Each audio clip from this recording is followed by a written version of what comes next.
আসসালামু আলাইকুম। LP fashion থেকে আমি পূর্ণিমা। আজকে আমি আপনাদেরকে সহজ নিয়মে কামিজ কাটিং করে দেখাবো। স্কিপ না করে পুরো ভিডিওটি দেখার অনুরোধ রইল। ভিডিওটি যদি ভালো লাগে তাহলে অবশ্যই লাইক, কমেন্ট, শেয়ার করতে ভুলবেন না। তো চলুন শুরু করা যাক। প্রথমে আমি জামা কাপড়টিকে 4 ভাঁজে ভাঁজ করে নিব এবং ভাঁজ করে নেওয়ার পর আমি কাপড়টিকে সমানভাবে কেটে নিব। আমি জামার লম্বা এখানে নিচ্ছি 42 ইঞ্চি, সাথে 1.5 ইঞ্চি এক্সট্রা নিব। আমি এখানে গলা নিচ্ছি 5 ইঞ্চি, পাঁচের অর্ধেক 2.5 ইঞ্চি এবং কাঁধ নিব 3.5 ইঞ্চি। আমি দাগগুলো ভালো করে দিয়ে দিব। আর মহল দিব আমি এখানে 6 ইঞ্চি, কোমর লাইনের দাগ দিব আমি 14 ইঞ্চিতে এবং হিপ লাইনের দাগ দিব আমি 19 ইঞ্চিতে। তো দাগগুলো দেওয়া হয়ে গেলে আমি দাগগুলোকে সমান করে স্কেলের সাহায্যে দাগ কেটে নিব। এখানে আমি তৈরি করব 35 ইঞ্চি বডি। 35 আর 4 ভাগ 8.5 ইঞ্চি এবং 1 ইঞ্চি আমি দেবো এখানে লুজের জন্য। কোমর দেবো আমি এখানে 32 ইঞ্চি, 32 এর 4 ভাগ 8 ইঞ্চি এবং 1 ইঞ্চি এক্সট্রা। 35 এর 4 ভাগ 8.5 ইঞ্চি এবং 1 ইঞ্চি আমি লুজ দিয়ে দিব। তো নিচের গেট দিব আমি এখানে 23 ইঞ্চি, 23 এর অর্ধেক দিব আমি 11.5 ইঞ্চি এবং 1 ইঞ্চি লুজ দিব। তো নিচে থেকে আমি 1 ইঞ্চি ডাউন দিয়ে নিব।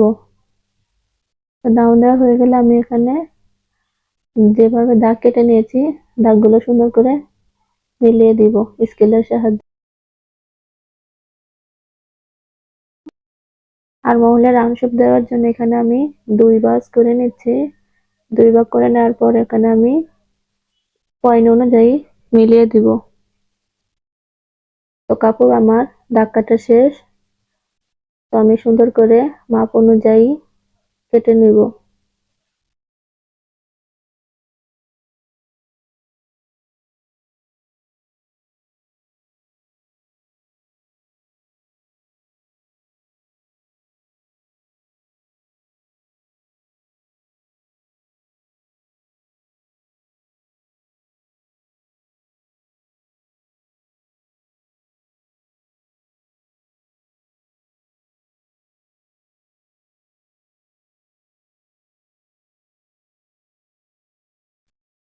কাটা হয়ে গেলে এখানে আমি দাগ অনুযায়ী চিহ্ন দিয়ে নিব, তাহলে সেলাই করার সময় সুবিধা হবে। তো চলুন এখন আমরা হাতার কাপড় কাটার জন্য কাপড়টিকে 4 ভাঁজে ভাঁজ করে নিব। তো আমার যতটুকু লম্বা আছে পুরোটা আমি এখানে 18 ইঞ্চি দিয়ে নিব এবং 3 ইঞ্চি নিচে আমি একটি দাগ দিব রাউন্ড শেপ করার জন্য। হাতার মোহরে নিব আমি 9 ইঞ্চি, এর অর্ধেক 4.5 ইঞ্চি এবং 1 ইঞ্চি এক্সট্রা দিব। দাগগুলো দেওয়া হয়ে গেলে আমি দাগ অনুযায়ী রাউন্ড শেপ করে নিব এবং দাগগুলো মিলিয়ে দিব।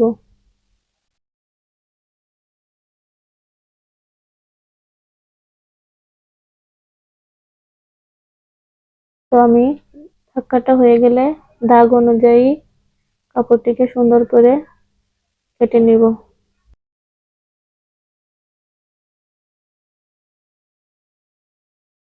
নতুন নতুন ভিডিও পেতে আমার চ্যানেলটি অবশ্যই সাবস্ক্রাইব করে রাখবেন। তো আমার সম্পূর্ণ কামিজ কাটিং করা শেষ। এবার আমি আপনাদেরকে পুরোটা দেখিয়ে দিচ্ছি।